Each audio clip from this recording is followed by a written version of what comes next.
జగన్మోహన్ రెడ్డి, నువ్వు ఈ 5 సంవత్సరాలు ప్రయత్నించినా నీకు ప్రతిపక్ష హోదా అస్సలు రాదు. అదే కాకుండా కనీసం అక్కడ ఒక గవర్నర్ ప్రసంగిస్తున్నారు, అప్పుడు అలా మాట్లాడకూడదు, అలా నిరసన తెలపకూడదని అంత కూడా ఇంగితం లేదా అంటూ పవన్ కళ్యాణ్ చేసిన వ్యాఖ్యలు కొంచెం అందరు ఎట్లా అంటే దాన్ని షేర్ చేస్తున్నారు. బికాస్ ఆయన ఒకప్పుడు సీఎం, ఒక 5 సంవత్సరాలు సీఎంగా ఉన్నారు, ఆయనకి చెప్పాల్సిన పరిస్థితి వచ్చింది అంటే ఇంత దీనస్థితి ఇంకే సీఎం కైనా ఉంటుందా అంటూ జనాలు అంటున్నారు. దానికి మీరేం సమాధానం చెప్తారు? ఖచ్చితంగా పవన్ కళ్యాణ్ గారు అయితే ఇవాళ జగన్ చేసిన దానికి చాలా అంటే ఆయనకి రగిలిపోయిందని చెప్పాలి. ఎందుకంటే జగన్ చేస్తున్న పని ఏంటి, అతని దగ్గర 11 మంది ఉన్నారు, వాళ్ళని తీసుకొచ్చి కామ్గా అసెంబ్లీలో కూర్చుని ఏదైనా నచ్చపోతే దానికి చెప్పి వెళ్ళాలి. అంతేగాని గవర్నర్ గారు మాట్లాడుతుంటే అతను ఆపేసి ఆయన అడ్డుకుని మాకు ప్రతిపక్ష హోదా కావాలి, మమ్మల్ని కూడా గుర్తుపెట్టుకోండి ఏదో అడుక్కున్నట్టుందన్నమాట గవర్నర్ దగ్గరికి వెళ్ళి. సో ఆ అడుక్కునేది ఏదో జనాలను అడుక్కుంటే ఓట్లు వేసేవాళ్ళు కదా, మరి ఇప్పుడు వచ్చి తొందరపడి ఈయన మాట అనడం ఎందుకు, ఇబ్బంది పెట్టడం ఎందుకు? దీనివల్ల అసెంబ్లీ కూడా వాయిదా పడింది. వాళ్ళు ఏదో పెద్ద బాయ్కాట్ అనుకుంటే వెళ్ళిపోయారు, వాకౌట్ చేసి వెళ్ళిపోయారు అనమాట. సో ఏంటంటే అది ఎవరికి నష్టం ఏంటంటే నీకే, నువ్వు ఒక ఎమ్మెల్యేవి వచ్చి హాజరుపరచుకోవాలి, రాకపోతే నీకే నష్టం, నీ ఎమ్మెల్యేలకే నష్టం.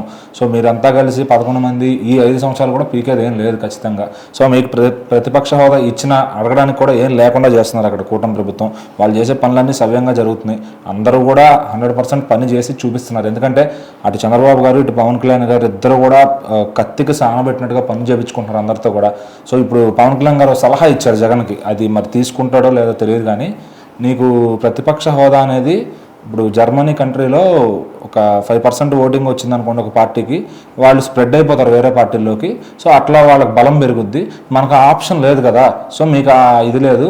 సో మీరు అలా కావాలి, మీరు అట్లా వేరే పార్టీలోకి వెళ్ళాలని మీకు అనిపిస్తే కనుక జర్మనీకి వెళ్ళిపోండి అని చెప్పి ఆయన మంచి స్టేట్మెంట్ ఇచ్చారనమాట. సో ఏంటంటే ఇక్కడ జగన్మోహన్ రెడ్డి తీరంతా కూడా ఈ పాతకాలం ఔరంగజేబులు వీళ్ళలాగా ఆ టైప్లో ఉంటుంది అనమాట. తను ఒక అంటే తన బ్రూటల్ మంత్రి, అతనికి రాజకీయాల్లో ఉండే అర్హత కూడా లేదు. వాళ్ళ తండ్రి తెచ్చుకున్నంత మంచి పేరుని ఇతను గత 5 ఏళ్లలో పోగొట్టేసుకున్నాడని చెప్పాలి. సో అభిమానులు ఉంటారు, ఎందుకు వాళ్ళ తండ్రి గారి నుంచి వచ్చిన అభిమానులు ఇంట్లో చిన్నప్పటి నుంచి అదొక చెప్పి పెంచుతారు కాబట్టి ఆ సోషల్ మీడియాలో పనిచేసే వాళ్ళని ఎవరైనా అభిమానులు ఉంటారు. కానీ నమ్మిన వాళ్ళని కూడా నువ్వు ద్రోహం చేసావు అంటే నీకు అందుకే ప్రజలు నిన్ను తిప్పి కొట్టారు. సో నువ్వు నమ్మిన వాళ్ళకి కనీసం సాయం చేసున్నా కూడా ఈరోజు నిన్ను కొంతమంది అన్నా నిలబెట్టుకునేవాళ్ళు. నీకు వచ్చిన ఓట్ షేర్ కాదు ముఖ్యం, ఇక్కడ అసెంబ్లీలో ఉండాలి అంటే నీకు ఉండాల్సిన ఎమ్మెల్యేల షేర్ ముఖ్యం.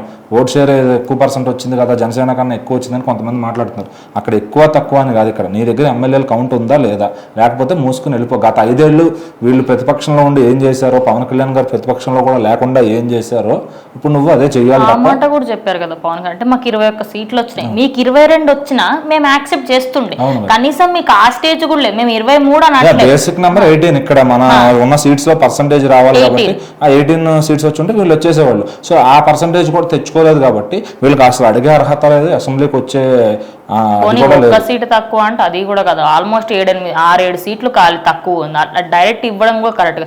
అదే కాకుండా గవర్నమెంట్కి సంబంధించి గవర్నర్ని అలా తప్పు పట్టడం కరెక్ట్ కాదు, మీరు కొంచెం మీ పద్ధతి నేర్చుకోండి అనేది చాలా నీట్గా చెప్పారు. దానిపైన ఏమంటారు? అంతే కదా, ఇప్పుడు పవన్ కళ్యాణ్ గారి తొందరపడి మాట్లాడాల్సిన అవసరం లేదు.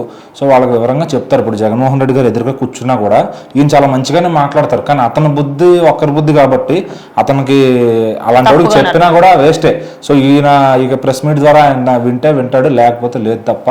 వాళ్ళ 11 మంది ఈ 5 ఏళ్ళు కాదు, నాకు తెలిసి ఇంకో 10 ఏళ్ళు కూడా వాళ్ళ 11 కన్నా ఇంకా తగ్గుతారే తప్ప పెరిగే ఛాన్స్ అయితే లేదు ఖచ్చితంగా.